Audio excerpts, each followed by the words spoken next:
Hindi, wait. Naiwan. Magpalato na kinman. Si tita naming vlogger, kasi munting na daw nakagat ng ahas. So, ano experience nyo dun sa nabili yung lupa na kapatagan na ngayon? Hindi, nung pa yun. Ay, noon pa. Ngayon, interview natin kasi maganda experience. Ano nangyari? Parents ko, Ayun to. ahas na malalaki. Ay, lakas niya. Una, Alisin yung latte. yung nahanap ko yung manok may sisi. Nawala. Naglagat ako. Naglakad sila. Paano paglalakay? Talaga. Wala rin audience mo, ha? Dapat ko, sa taas. Biglang may, ano, yung fuse. Fuse? Whistle. Ayun. Ito. Ganun, parang... Nagwi-whistle na yung ahas ngayon. Sige. Tinignan ko kung nasaan yun. Oo. Ay, pagtingin ko, Paano kayo sumigaw? Paano kayo sumigaw?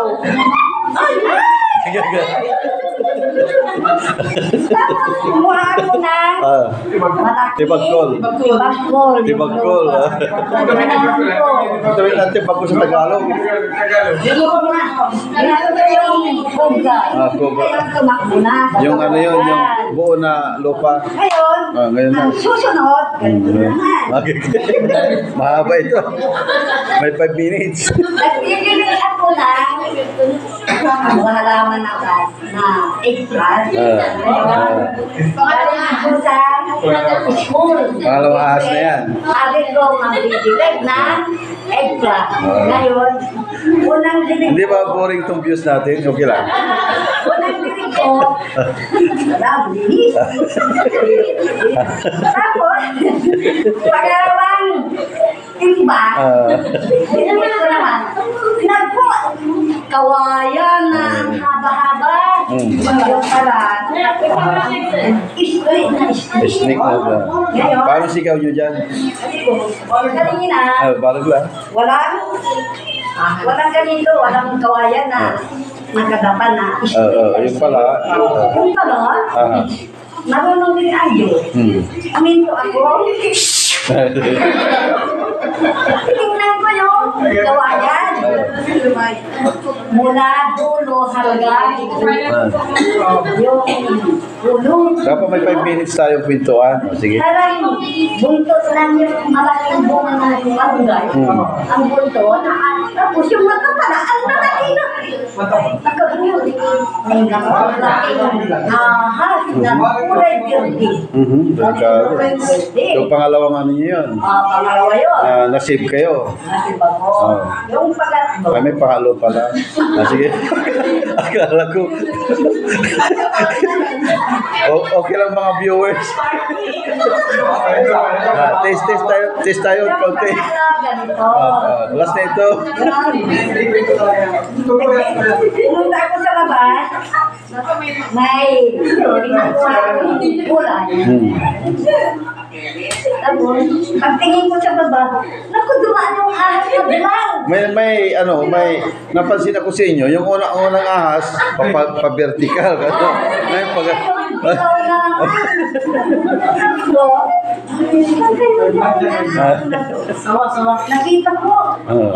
Wala rin. Yung pala nakikita ko, yung punong... Mangga. Yung mansi. May buka sa gitna. Doon nakatira. Ay, doon galing. Doon pumasok ka sa Kawas.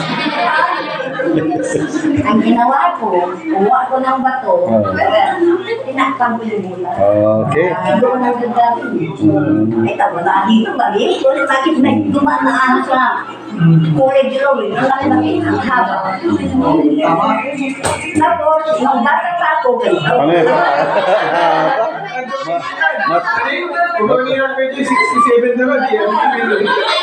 Matagal to. Hindi, 67, di ang tagal. Hindi, tanongin natin si Jerry, okay lang makinig. Okay ka lang. Hindi, huwag na natin kunin. Okay lang sa'yo. Okay lang daw makinig sila. Nagbili ako sa tindahan. Hindi, naatok na yung viewers yun eh. Naatok na yung mga viewers nyo. Sige, alam mo na ba, Tinitignan ang sagot. Bakit nagdinig? Sabi, naku. Tinik. Ako. With action pa. Ayaw mo tanggal? Ah. Nung pagtingin ko yun, ahas pala. Ah, so. Buti hindi kumakalat. Hindi lang ahas. Ah. Hindi ako tinanggal. Ang natakot yung ahas. Okay na. Tapos na. Ayun, palakpakan naman. Kasi,